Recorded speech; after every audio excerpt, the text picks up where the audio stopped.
کہ نہ صرف اس کالج کی جو انتظامیہ ہے وہ خود اس معاملے میں تگڑے طریقے سے جو ذمہ داران ہیں وہ درندہ بھی، اور پھر جو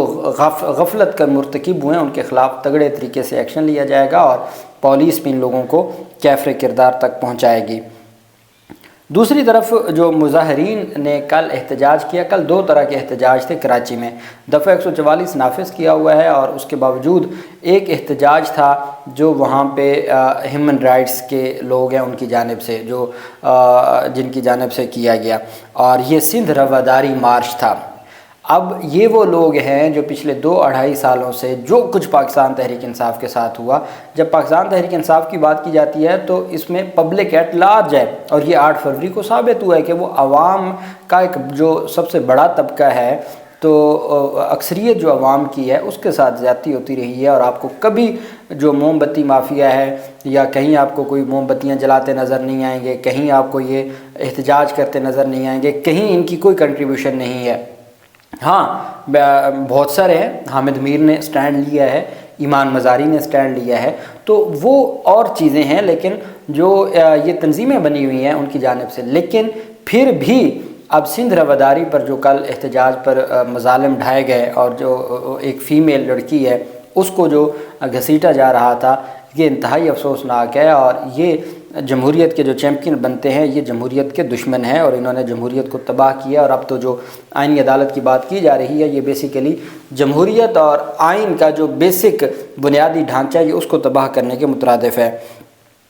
اب پولیس کی جانب سے 35 افراد کو حراست میں لیا گیا ہے۔ عمر کوٹ کے ڈاکٹر شاہ نواز کے ماورائے عدالت قتل اور ان کی لاش کی بےحرمتی کے خلاف جاری احتجاج کے سلسلہ میں رواداری مارچ کا اعلان کیا گیا تھا، جس میں ڈاکٹر شاہ نواز کے اہل خانہ کو بھی شریک ہونا تھا۔ رواداری مارچ کی سربراہ سندھو نواز نے BBC کو بتایا ہے کہ حیدرآباد میں ان کے گھر پر چھاپہ مارا گیا، اس کے علاوہ قوم پرست رہنما نیاز کالانی اور ریاض چانڈیوں کے گھروں پر بھی چھاپے مار کے حراست میں لیا گیا۔ رواداری مارچ کے شرکاء کو کراچی کے علاقے 3 تلوار سے پریس کلب تک جانا تھا، اس کے لیے انسانی حقوق کمیشن، رواداری تحریک، عورت مارچ، اقلیتی مارچ، وومن ڈیموکریٹک فرنٹ سمیت سول سوسائٹی کی متعدد تنظیموں نے حمایت کا اعلان کیا تھا۔ اسی دوران تحریک لبیک نے بھی 3 تلوار سے ریلی نکالنے کا اعلان کیا اور اپنے کارکنان کو اس مقام پر پہنچنے کا کہا ہے، اور اس وہاں پر تصادم بھی ہو سکتا تھا۔ پولیس نے سیکیورٹی تو کرنی تھی، لیکن آپ کو یہ جو عورت مارچ والے اور اس طرح کی چیزیں ہیں، بلاول کے خلاف کوئی بیان نہیں ملے گا۔ بلاول کی وہ جو ظلم ہوا ہے، خواتین پر ظلم ہوا ہے اور نہتی خواتین کو تشدد کا نشانہ بنایا گیا، اس کے باوجود بلاول پھر بھی ان کا آئیڈیل ہے، اور چونکہ بلاول اس نظام کو بچانے میں کردار ادا کر رہا ہے، تو یہ چہرے بدل بدل کے مختلف نام اور ان کی اصل جو بیک ہے وہ آپ دیکھیں گے تو وہ ایک ہی جگہ جا کے یہ ملتے ہیں۔ دوسری طرف پاکستان تحریک انصاف کے MNA ہیں لطیف کھوسہ، سینئر ایڈوکیٹ ہیں سپریم کورٹ آف پاکستان کے، اور سابق وہ رہنما ہیں پاکستان پیپلز پارٹی کے، اور پاکستان تحریک انصاف کے بھی وہ سینئر رہنما ہیں۔ انسداد دہشت گردی عدالت میں ایک اہم سماعت ہوئی۔ انسداد دہشت گردی عدالت لاہور کے جج ارشد جاوید نے، ایک تو میں آپ کو عمران خان کی پہلے مقدمات کی بات بتا دوں اور پھر ہم آ جاتے ہیں لطیف کھوسہ کی۔ لاہور کی انسداد دہشت گردی عدالت کے جج ارشد جاوید نے 9 مئی کے 4 مقدمات میں عمران خان کی ضمانتوں کی درخواستوں پر دلائل دینے کے لیے پروسیکیوشن کو 18 اکتوبر تک مہلت دے دی ہے۔ سلمان صفدر نے ان 4 ضمانت کی درخواستوں پر اپنے دلائل مکمل کر رکھے ہیں۔ عمران خان اس وقت لاہور کی دہشت گردی کے 12 مقدمات میں گرفتار ہیں۔ ان کی 8 ضمانت کی درخواستیں ہیں جو آج تک جج اپوائنٹ نہیں ہوا، اور 4 درخواستیں جو جج ارشد جاوید ہیں۔ ارشد جاوید کے پاس PTI وکلا کی دلائل مکمل ہو چکے ہیں، جبکہ دوسری جانب سے پروسیکیوشن دلائل نہیں دے رہی اور مہلت طلب کر رہی ہے۔ وہ جو 8 درخواستیں ہیں وہ تو بغیر کارروائی 18 اکتوبر کے لیے ملتوی ہو گئیں، چونکہ ابھی تک جج صاحب اپوائنٹ نہیں ہوئے۔ باقی تمام ججز کو اپوائنٹ کر دیا گیا ہے، لیکن پنجاب حکومت کی جانب سے کوئی نامزدگی نہیں ہوئی فی الحال لاہور کی حد تک۔ پوری PTI قیادت کی ضمانت کی درخواستیں، خواتین کی ضمانت کی درخواستیں زیر التوا ہیں، لیکن جج اپوائنٹ نہیں ہوا، جبکہ جو ان 4 مقدمات میں پروسیکیوشن کو آخری مہلت دی گئی ہے کہ وہ 18 اکتوبر کو، تو یہ 12 کی 12 درخواستوں پر 18 اکتوبر کو سماعت ہے عمران خان کی۔ جبکہ لاہور کینٹ کچہری جوڈیشل مجسٹریٹ اعجاز احمد نے روڈ بلاک کرنے کے مقدمہ میں ناکافی شہادتوں کی بنیاد پر لطیف کھوسہ کو بری کر دیا۔ لطیف کھوسہ کے خلاف تھانہ شمالی لاہور میں مقدمہ درج کیا گیا تھا۔ ضمنی بیانات میں ملزم نامزد کرنے کے خلاف درخواست سماعت کے لیے بھی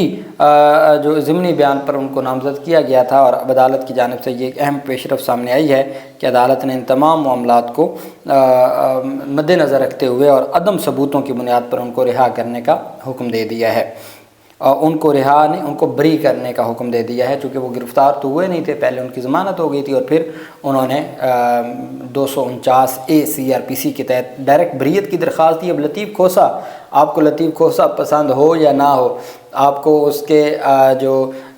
مختلف طرح کے ان کے سکینڈلز ہیں وہ اپنی جگہ، لیکن وہ فوجداری وکالت کے ایک تگڑے نام ہیں۔ یہ جو اعظم نذیر تارڑ صاحب ہیں، احسن بھون صاحب ہیں، یہ جتنے آپ کو نام نظر آتے ہیں یہ سارے شاگرد ہیں لطیف کھوسہ کے، کھوسہ لا چیمبر کے۔ خیر، ان کو بری کر دیا گیا ہے اس مقدمے میں۔ دوسری طرف پاکستان تحریک انصاف کی جانب سے جو کل 15 اکتوبر کو احتجاجی کال دی گئی ہے ڈی چوک، اور امید ہے کہ آج حکومت کی جانب سے ملاقات کروا دی جائے گی اور نوبتی نہیں آئے گی احتجاج کی، اور جو آج سے شنگھائی تعاون تنظیم کا سربراہی اجلاس۔ ایک بات آپ یاد رکھیے گا کہ یہ جو اجلاس ہے، یہ ایک جو شنگھائی تعاون تنظیم ہے، یہ اس کی انتظامیہ ہے، میزبان پاکستان ہے، پاکستان کی باری تھی، میزبان پاکستان ہے، باقی پاکستان کی کوئی حکومت کے لیے یا حکومتی کنٹریبیوشن نہیں ہے۔ یہ ایک ایڈمیٹڈ فیکٹ ہے کہ وہ پاکستان میں ہونی تھی، پاکستان کو میزبانی دی گئی ہے، انتظامات پھر بھی شنگھائی تعاون تنظیم کے اپنے پاس ہوں گے، اور جو اندرونی انتظامات ہیں جو باہر سے آ رہے ہیں وفود، جیسے بھارتی وزیر خارجہ ہے، تو وہ پاکستان کی حکومت کے ساتھ ان کی کوئی ملاقات وغیرہ نہیں ہے، یا وہ اس تنظیم کے اجلاس میں آ رہے ہیں، اس تنظیم کے اجلاس کے بعد وہ واپس چلے جائیں گے۔ تو یہ بیسیکلی کوئی اس میں جو کچھ لوگوں کو میں نے یہ بھی دیکھا کہ وہ کہہ رہے ہیں کہ کوئی حکومتی کنٹریبیوشن ہے، نہیں، حکومت کا اس میں کوئی لینا دینا نہیں ہے۔ ہم پاکستان بطور ممبر شنگھائی تعاون تنظیم کے اس بار ان کی میزبانی کے جو فرائض ہیں وہ پاکستان کے پاس تھے، باری پاکستان کی تھی، اور اس وجہ سے اس میں کئی دوست ممالک ہیں، جیسے چائنا کے وزیر اعظم ہیں، ایران کے لوگ آئیں گے، تو وہ ڈیفینیٹلی بھی پاکستان کی اعلیٰ قیادت کے ساتھ ملاقاتیں بھی کریں گے، دو طرفہ معاملات پر بات چیت بھی کریں گے۔ پاکستان تحریک انصاف کی جانب سے اسلام آباد کے ڈی چوک پر 15 اکتوبر کو احتجاج کے حوالے سے علی امین گنڈا پور نے آج 3 بجے وزیر اعلیٰ ہاؤس پشاور میں اہم اجلاس بلا لیا ہے۔ دوسری جانب سینئر رہنما حماد اظہر نے اعلان کیا ہے کہ میری جان عمران خان سے زیادہ قیمتی نہیں ہے، 15 اکتوبر کو احتجاج کی قیادت میں خود کروں گا، اور انہوں نے کہا ہے کہ چونکہ عالمی سربراہ اجلاس ہے 15 اور 16 2 دن، لیکن چھٹی 3 دن کے لیے 14، 15، 16، اور پی ٹی آئی کے شیخ وقاص اکرم کی جانب سے بھی کہا گیا ہے کہ جی ہم ہر صورت پاکستان تحریک انصاف صرف عمران خان سے ملاقات کی استدعا کرتی ہے، اگر آپ ملاقات کروائیں گے تو ہم احتجاج کی کال واپس لے لیں گے۔ لیکن علی امین گنڈا پور نے پشاور کی بھی اور خیبر پختونخوا کی پی ٹی آئی قیادت کو وزیر اعلیٰ ہاؤس طلب کر لیا ہے۔